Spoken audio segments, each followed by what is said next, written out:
Assalamualaikum warahmatullahi wabarakatuh. Anak-anakku, bagaimana kabarnya hari ini? Insya Allah sehat ya. Alhamdulillah. Kalau memang sehat, mari senantiasa jangan lupa untuk bersyukur kepada Allah Subhanahu wa Ta'ala, karena Allah lah yang memberi kita nikmat sehat, memberi kita kesempatan, memberi kita kemampuan, sehingga alhamdulillah pada kesempatan kali ini kita masih bisa bertemu kembali walaupun lewat virtual atau lewat online untuk bersama-sama belajar pendidikan agama Islam. Dan sebelum kita mulai, mari kita awali dahulu dengan membaca doa sebelum belajar. A'udzu billahi minasy syaithanir rajim. Bismillahirrahmanirrahim. Rabbi zidni ilma warzuqni fahma. Amin ya rabbal alamin.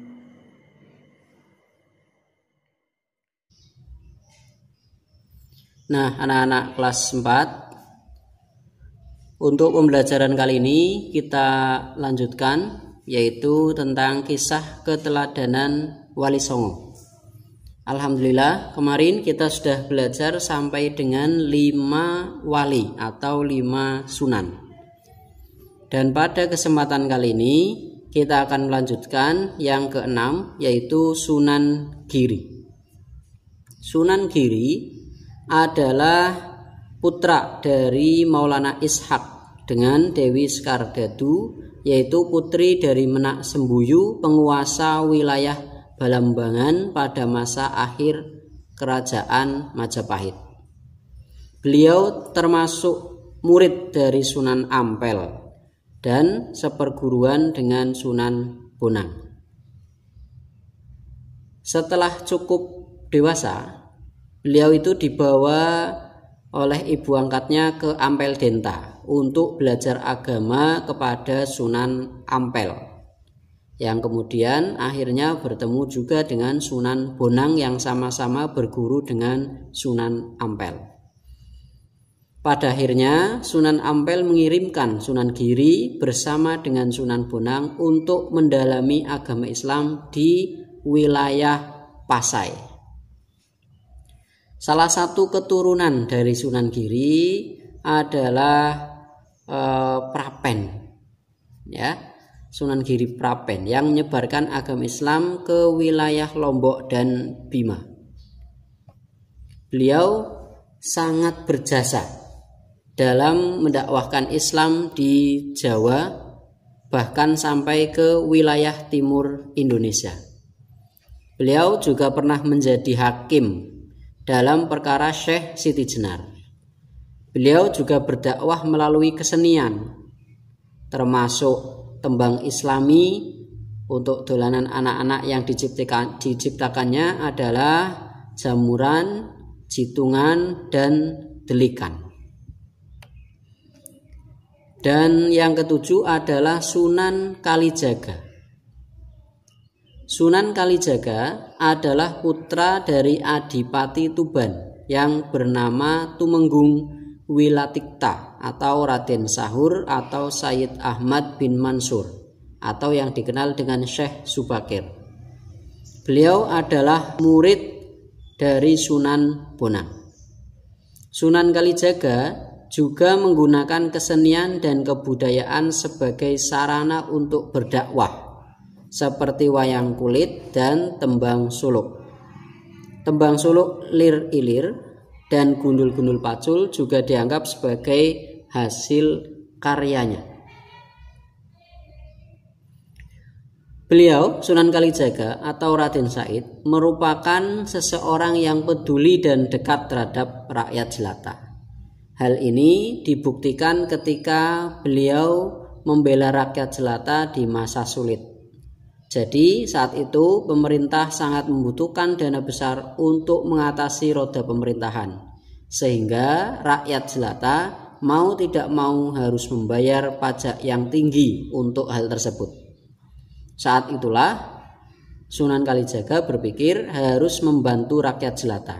Namun tanpa berpikir panjang, Raden Said melakukan perbuatan tidak terpuji demi menolong rakyat jelata, yaitu beliau mencuri hasil bumi yang tersimpan di gudang ayahnya, yang kemudian hasil bumi yang dicuri itu dibagikan kepada para rakyat jelata. Dan yang kedelapan adalah Sunan Muria atau Raden Umar Said. Sunan Muria atau Raden Umar Said adalah putra dari Sunan Kalijaga. Ya, beliau adalah adik ipar dari Sunan Kudus. Tempat tinggalnya di Gunung Muria yang letaknya di sebelah utara kota Kudus, Jawa Tengah. Seperti ayahnya, Sunan Kalijaga juga berdakwah dengan cara lembut. Kesenian gamelan dan wayang tetap digunakannya sebagai alat berdakwah. Sunan Muria menciptakan tembang sinom dan kinanti.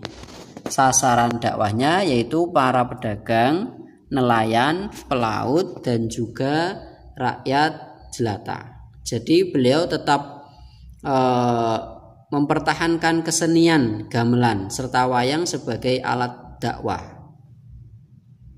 Beliau menciptakan beberapa tembang seperti tadi ya untuk mengamalkan ajaran Islam. Dengan cara inilah kemudian Sunan Muria dikenal sebagai Sunan yang suka berdakwah topo ngeli. Sunan Muria juga dikenal sebagai pribadi yang mampu memecahkan berbagai macam masalah. Dengan gayanya yang sederhana, yang moderat dalam berdakwah ini mengikuti jejak ayahnya, menyelusup lewat berbagai tradisi kebudayaan Jawa. Seperti halnya adanya adat kenduri pada hari tertentu setelah kematian yang kemudian diganti dengan lungdino 3 hari ya, sampai nyewu atau 1000 hari yang tak diharamkannya. Kemudian tradisi membakar menyan atau sesaji juga diganti oleh beliau dengan berdoa dan bersolawat. Dan yang terakhir adalah Sunan Gunung Jati atau Syarif Hidayatullah. Sunan Gunung Jati atau Syarif Hidayatullah adalah putra dari Syarif Abdullah Umdatuddin. Beliau berjasa mengembangkan Cirebon sebagai pusat dakwah dan pemerintahannya yang kemudian menjadi Kesultanan Cirebon. Anaknya yang bernama Maulana Hasanuddin juga berhasil mengembangkan kekuasaan dan menyebarkan agama Islam di Banten, yang kemudian menjadi Kesultanan Banten. Sunan Gunung Jati juga memberikan keteladanan yang baik dalam bekerja. Beliau sering ikut bermusyawarah dengan para wali lainnya di Masjid Demak pada pembangunan Masjid Agung Sang Cipta Rasa tahun 1480. Sunan Gunung Jati melibatkan banyak pihak, termasuk para wali lainnya dan sejumlah tenaga ahli yang dikirim oleh Raden Patah ya. Memang jalinan Cirebon dan Cina saat itu kemudian berawal dari dengan adanya Kesultanan Cirebon itu kemudian tidak lagi mengirimkan upeti kepada Pajajaran.